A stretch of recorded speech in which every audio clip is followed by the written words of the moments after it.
The rain was coming down in sheets as I drove home, the wipers of my old Volvo working overtime. I'm Oswin, and at 43 I thought I had it all figured out. A comfortable life in Minneapolis, a steady job as a software architect, and a wife, Mireille, whom I adored. We'd been together for 15 years, married for 10, and while things weren't always perfect, I believed we were happy. That night, though, something felt off. Mireille was usually home before me, the scent of whatever she was cooking filling the house. But tonight the house was dark and silent. "Mireille," I called out, my voice echoing in the emptiness. No answer. I checked my phone. No missed calls, no texts. Strange. I shrugged it off, figuring she was probably at her pottery class, even though it wasn't a class night.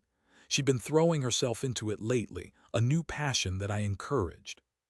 Good for her, I thought, heading into the kitchen to make myself a sandwich. That's when I saw it. A receipt crumpled on the counter from a small Italian restaurant downtown. Marco's, it read, with a timestamp of 7:30 p.m. I frowned. Mireille hadn't mentioned going out, and Marco's was her favorite place, one we usually reserved for special occasions. A wave of unease washed over me. I pulled out my phone and texted her. "Hey, where are you? Home soon?" Her reply was almost immediate. "Running late at the studio. Don't wait up for dinner." The lie hit me like a punch to the gut. The studio was closed on Mondays. I knew it. She knew it. Why was she lying? I tried to rationalize it. Maybe she went out with a friend and didn't want to bother me. Maybe she had a surprise planned. But the seed of doubt had been planted, and it was growing fast. I decided to drive past Marco's just to see. I told myself I was being ridiculous, paranoid, but I couldn't shake the feeling that something was terribly wrong. The restaurant was bustling, the windows fogged with warmth. I parked across the street, my heart pounding in my chest. I scanned the tables, trying to catch a glimpse of Mireille, and then I saw her. She was sitting at a corner table, bathed in the soft glow of candlelight. But she wasn't alone. Across from her sat a man. Not just any man, but Lucian, a colleague from her office. They were laughing, their faces close, their hands intertwined on the table. The sight hit me like a physical blow. My breath caught in my throat, my vision blurred. I wanted to scream, to run inside and confront them, but I was frozen, paralyzed by disbelief and pain. I watched them for what felt like an eternity, their intimate conversation a dagger twisting in my heart. They seemed so comfortable, so happy, lost in their own world, oblivious to the storm raging inside me. Finally, I couldn't take it anymore. I started the car and drove, blindly, aimlessly, the rain mirroring the tears streaming down my face. I didn't know where I was going, what I was going to do. All I knew was that my world had just shattered into a million pieces. The next few days were a blur of anger, confusion, and despair. I confronted Mireille, of course. She denied it at first, gaslighting me, telling me I was imagining things, that Lucian was just a friend, a colleague. But I had seen them. I knew the truth. Eventually, she broke down, confessing to the affair. She claimed it was just a moment of weakness, a mistake. She swore it meant nothing, that she still loved me. But the words rang hollow, empty of meaning. I moved out of the house, unable to bear the thought of living under the same roof as her. I found a small apartment downtown, a sterile, impersonal space that reflected the emptiness inside me. I tried to understand what had gone wrong. Where had I failed? Had I not been attentive enough? Had I not been loving enough? I replayed our entire relationship in my head, searching for clues, for answers, but finding only more questions. My friends tried to be supportive, offering words of comfort and encouragement.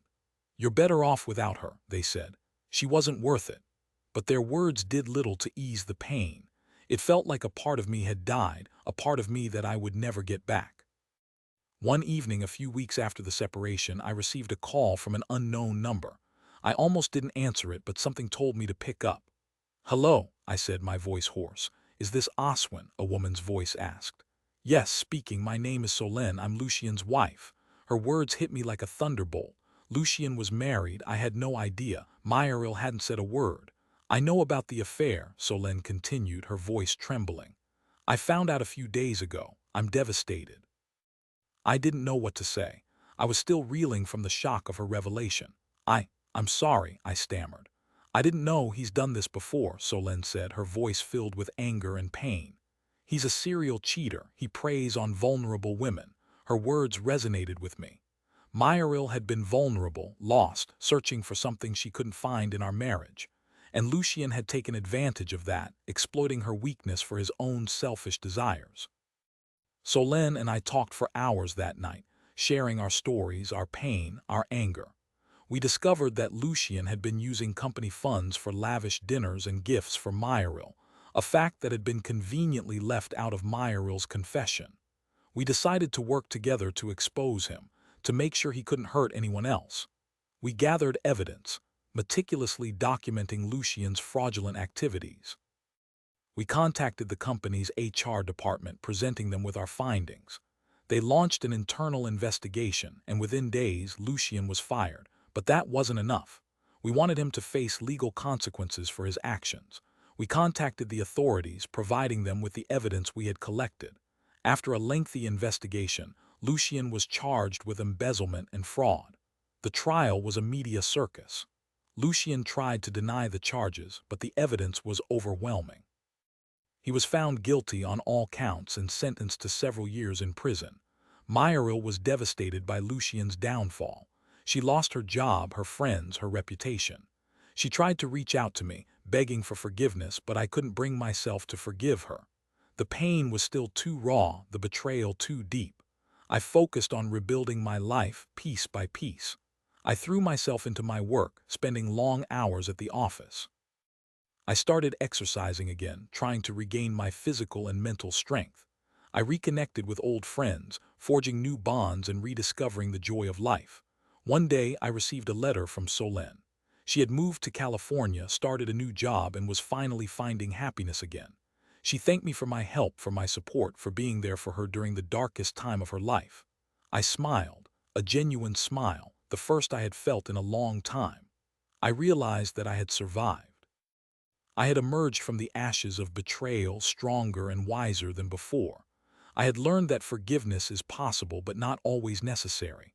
And I had learned that even in the darkest of times, there is always hope for a new beginning. I never spoke to Mireille again. I filed for divorce and it was finalized without incident. I moved on with my life, leaving the past behind me. I found peace, not in forgiveness but in acceptance. Acceptance of what had happened, acceptance of who Mireille was, and acceptance of who I had become. The rain had stopped and the sun was peeking through the clouds. I took a deep breath, feeling the warmth on my face. Life goes on, I thought, and I was ready to live it on my own terms.